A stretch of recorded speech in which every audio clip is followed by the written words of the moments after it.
Si tu crois que travailler et avoir un diplôme suffit pour devenir riche, tu te trompes amèrement. L'école ne t'a pas appris les 5 règles secrètes qui peuvent transformer ta vie financière. Reste jusqu'à la fin de la vidéo, tu pourras les appliquer dès aujourd'hui dans ta vie de tous les jours pour changer totalement ta vie financière. Je m'appelle Cyril et ma chaîne L'Autre Savoir te montre ce que l'école ne t'a jamais enseigné. Aujourd'hui, tu vas découvrir 5 règles simples mais puissantes qui vont te permettre de mieux gérer ton argent et de penser comme un pro de la finance. On commence tout de suite avec la première règle. Règle numéro 1, l'argent doit travailler pour toi. C'est la première règle si tu veux être libre financièrement. Parce que si tout le temps, c'est toi qui travailles pour de l'argent, ça ne peut jamais marcher. Ne te contente pas de travailler pour de l'argent, mais fais en sorte que ton argent travaille pour toi. Le début, c'est de trouver un CDI, c'est de trouver un job, un CDD ou un travail saisonnier chez McDonald's, chez Burger King ou n'importe quel job que tu peux trouver. L'objectif, c'est de trouver premièrement un job qui va te rapporter de l'argent. Ensuite, tu dois faire en sorte que ton argent travaille pour toi. Et comment tu vas faire pour que ton argent travaille pour toi? Le premier niveau, c'est premièrement de commencer à épargner. Parce que lorsque tu épargnes, l'argent ne travaille pas pour toi, mais tu apprends à garder de l'argent pour toi. Donc le premier niveau est d'épargner. Car sans épargne, tu n'as pas d'argent.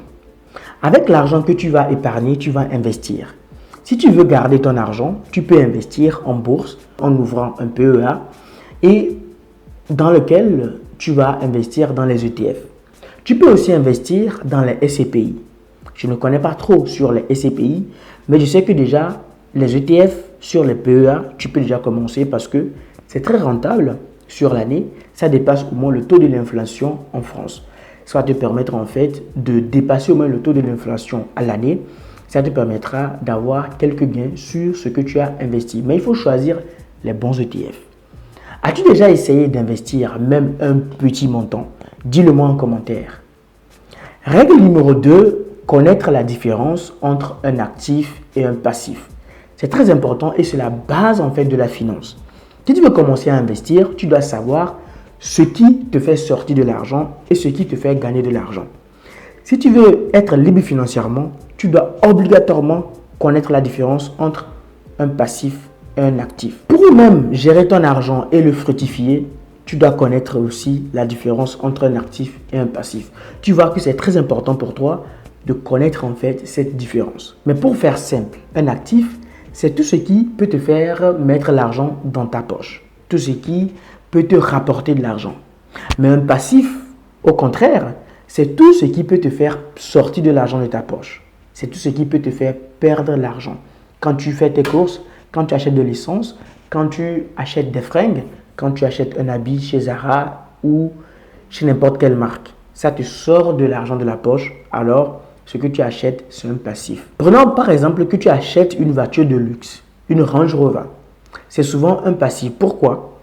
Parce que après l'achat de cette voiture, il faut payer l'assurance, il faut payer les révisions, il faut changer les pneus tous les 2 ans, tous les 4 ans, etc. Et tout ceci te fait sortir l'argent de ta poche. Mais investir par exemple dans une action, c'est un actif. Pourquoi? Parce que si tu investis dans une action, ça va te rapporter de l'argent. Si tu choisis bien ton action, ça va te rapporter de l'argent et tu pourras en fait réinvestir cet argent-là pour avoir l'effet boule de neige. Mais je vais te parler de cet effet boule de neige-là dans moins de temps. Le moins risqué aujourd'hui, ce sont les ETF dans lesquels tu peux investir. Moi-même, j'investis dans les ETF. Donc, je peux te rassurer que c'est un bon investissement si tu démarres ou même les grandes personnalités qui ont beaucoup d'argent investissent aussi dans les ETF. Si tu veux en savoir plus sur les actions sur lesquelles tu peux investir, dis-le-moi en commentaire et je ferai une vidéo là-dessus. Si tu aimes lire, je peux te conseiller un seul livre qui va te permettre de comprendre en profondeur ce que c'est qu'un actif et un passif. Et c'est ce livre-là de Robert Kiyosaki, Père riche, Père pauvre, qui va te permettre en fait de connaître vraiment ce que c'est qu'un actif et ce que c'est qu'un passif. Moi, je l'ai déjà lu. Tu vas avoir une très bonne base financière, une base financière très solide quand tu vas lire ce livre. Je te le conseille vivement. Troisième règle, le temps est ton allié. Ce que la majorité des gens n'ont pas compris, c'est que plus tôt tu commences à économiser et investir, plus ton argent grandit grâce aux intérêts composés. Les gens entendent d'avoir des millions pour commencer à investir. Alors qu'en fait, le petit salaire que tu gagnes, tu peux réserver 10% pour l'investissement. Le petit salaire que tu gagnes, tu peux réserver 5% pour l'investissement. La majorité des gens ignorent la force des intérêts composés. C'est un mécanisme qui te permet de multiplier ton argent en fait dans le temps, surtout si tu réinvestis ce que tu gagnes. Imagine par exemple que tu mets 100 euros dans un ETF, plus précisément dans un ETF S&P 500, qui t'a rapporté à l'année 10%, c'est-à-dire 10 euros. Très souvent, les ETF qui sont le S&P 500 et le MSCI World sont des ETF qui vont te rapporter en moyenne 10% à l'année.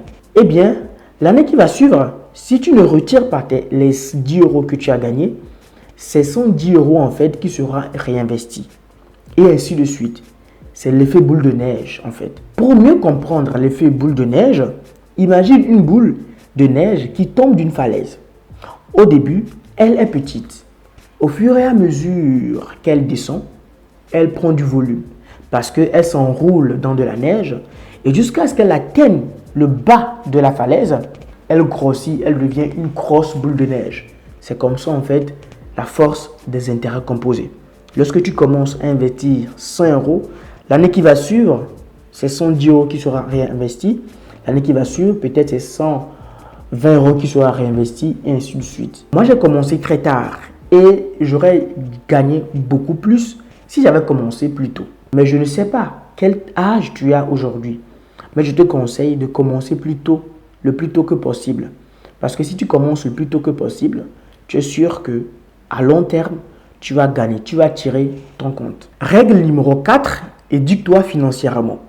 L'école ne t'enseigne pas la fiscalité, l'école ne t'enseigne pas les investissements, l'école ne t'enseigne pas la gestion des entreprises. Mais tu peux apprendre tout ce qui concerne la fiscalité, les investissements, la bourse, la crypto-monnaie.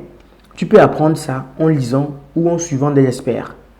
Je viens de te conseiller un livre, Père riche, Père pauvre, de Robert Kiyosaki, qui va t'apprendre les bases de la richesse financière, qui va t'apprendre les bases de l'intelligence financière.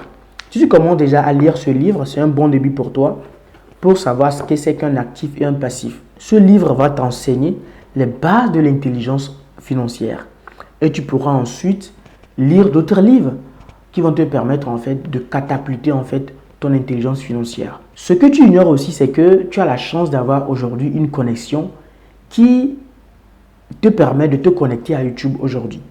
Tu peux aussi apprendre beaucoup sur l'argent sur YouTube. Pour te dire la vérité, moi j'ai appris beaucoup sur la bourse, sur les ETF, sur la crypto-monnaie en regardant des vidéos YouTube. Donc ne va pas simplement sur YouTube pour regarder des vidéos de divertissement. C'est bien, mais il faut aussi t'éduquer financièrement. Il te faut simplement taper, si tu veux rechercher quelque chose dans YouTube, taper dans la barre de recherche ce que tu veux.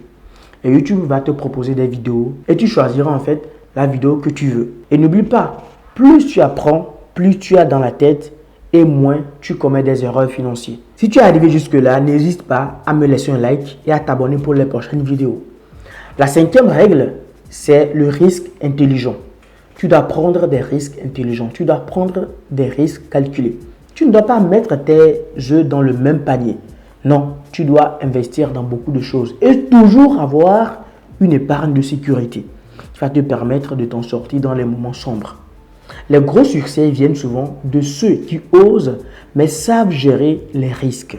Prendre des risques intelligents implique une connaissance de ce que tu fais. C'est ce que je viens de te dire. Si tu veux investir dans la bourse, il te suffit d'apprendre un peu ce que c'est que la bourse. Ça ne veut pas dire d'aller faire un master 2 en finance, non. Ça veut simplement dire de t'éduquer sur la bourse, de regarder des vidéos, de lire des livres qui vont te permettre d'apprendre des choses sur la bourse. Ce que je te conseille en fait, c'est de te lancer dans un business en parallèle ou d'investir dans un projet que tu comprends au minimum. Ne va pas investir dans l'immobilier en Afrique parce que tu ne connais pas les réalités de l'Afrique, mais investis dans l'immobilier en France parce que tu es en France. En résumé, on a vu 5 règles. Faire travailler ton argent, distinguer l'actif du passif, utiliser le temps, s'éduquer financièrement et surtout prendre des risques calculés. Applique ces 5 règles dans ta vie aujourd'hui dès cette semaine et tu verras comment ta vie financière va totalement changer. Tu verras la différence dans ta gestion financière. Si tu veux que je fasse une vidéo sur comment appliquer ces règles pour réellement devenir indépendant financièrement, laisse un commentaire, oui, et abonne-toi pour ne rien manquer pour la suite. Merci d'avoir regardé la vidéo jusqu'à la fin. Abonne-toi pour la suite.